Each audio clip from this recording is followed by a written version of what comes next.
Hello, beautiful people. Hoodie here.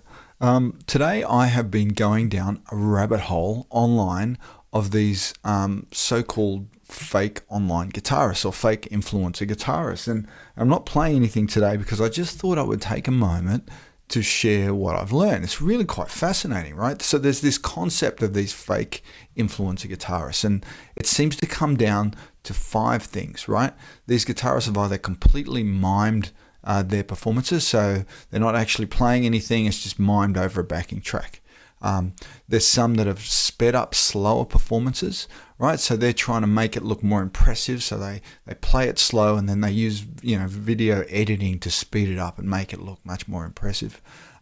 There are some that splice together multiple takes or multiple performances to make it look like they've had one impressive, perfect take as one video.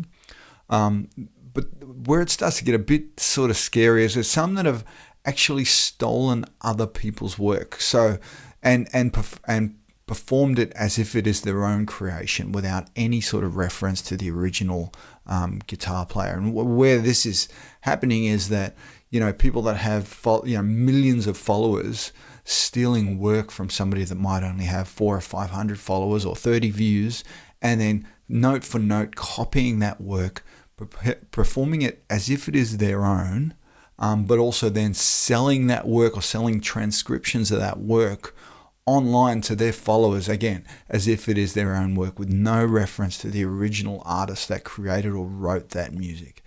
And so this is a real, in this world of online influencers, it's quite aggressive, and I think they all really want to get as many views and make a living. Everybody's trying to make a living. I understand that, but we don't want to steal other people's work in the creative world.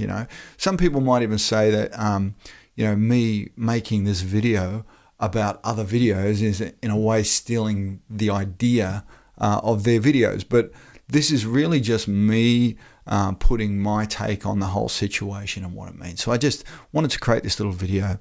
But for me, I don't make any money from any of my videos. I think I've made $12 from the thousands and thousands of listeners that people have had on my Spotify account. So there's no money in it for me. I haven't even cashed in that $12. So it's just sitting there on Spotify.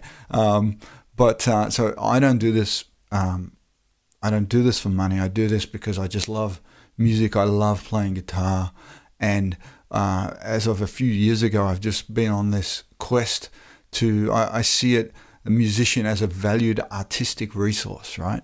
So I don't want to slam any of these other guys. I want to empower musicians, and which is why I sort of try and create music that's accessible, right? I want a young person who's learning guitar to aspire to play my songs. They're not so far out of reach. I am not that sort of guitar player. I am trying to be within the reach, and I want to bring it even closer, and I'll get to that in a minute. But I'm going to address those 5 points for myself and how they all mean. So I always play to a backing track or my looper pedal, but I always play live, right? And it's worth noting that I create all my own backing tracks. So all of the instruments you hear on my backing tracks are I've programmed or I've played and put it on that performance. The only thing that I don't do personally is I get a live drummer to record for me the tracks sometimes, because I just find if I just use backing tracks, drumming, MIDI or whatever, I don't get the sound that I like. I really like a live drummer to play on a live kit, and I just love how that sounds. So other than that, and I pay them for that service, by the way. So it's not like I respect the process of artists. So I've never sped up any of my videos. So what you see when I play my thing, but I don't really need to, right? Because what I'm not trying to sell technical brilliance in my guitar videos, right? What I'm trying to sell is a feeling, right? I play with my ears mostly, not technical capability. I don't know a lot of the scales and things like that.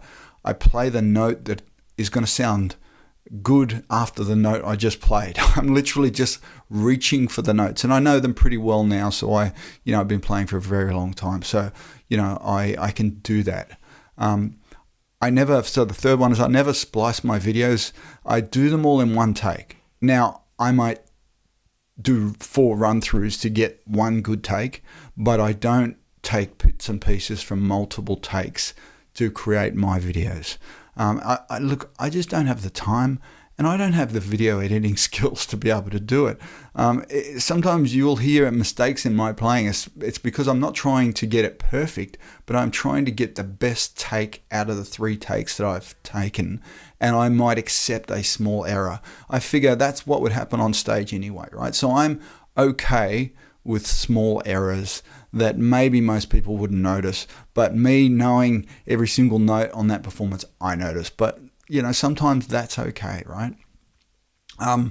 Outside of playing Hallelujah and Dock of the Bay, are a couple of songs that I've covered, and I've been very clear about that, and everybody knows those songs.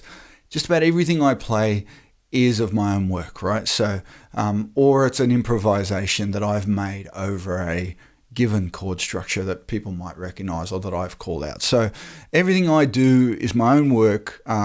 I never pass off anybody else's work as my own. It's all sort of open from that sort of perspective. I guess what I'm trying to say is there's a lot of guitar. They're all trying to compete for attention. I don't make any money off this, so I don't need to pass myself off as something better than I am, or try and compete on that level. If people want to go and listen to my music, that's great, and hopefully it makes them feel something, right? I'm going for that feeling. I want people to listen to my music and feel a bit nicer after the song than maybe they started. Maybe it's been a tough day at work. Maybe it's maybe you've got problems at home with the kids or whatever, and just tuning out for a couple of minutes to one of my songs that makes them feel better. That's what I'm going for. I'm going for a piece of art that helps people and gets an emotional response. As far as those guitar players, I know the ones that are faking now after this little rabbit hole I've been down today, I'll probably stop watching them. Not because I'm angry or anything, but you know what? Watching a player that is so far out of your league can be demoralizing.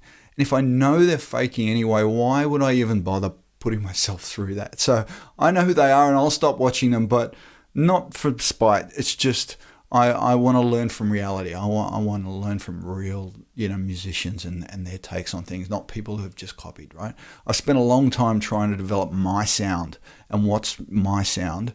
I don't want to watch people that have just a pure copy of someone else. I want to see the original, right? I want to go back to the source of inspiration. So that's what I'm seeking when I go and look at all of these videos.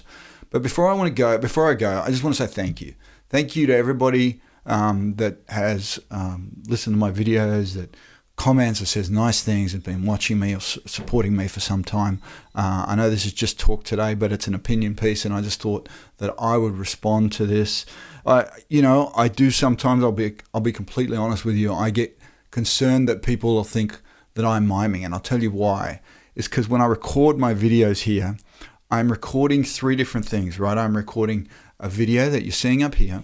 I'm recording an audio source, which is going through my little mixer into the computer, and I'm recording GarageBand as the backing track that I'm playing along to.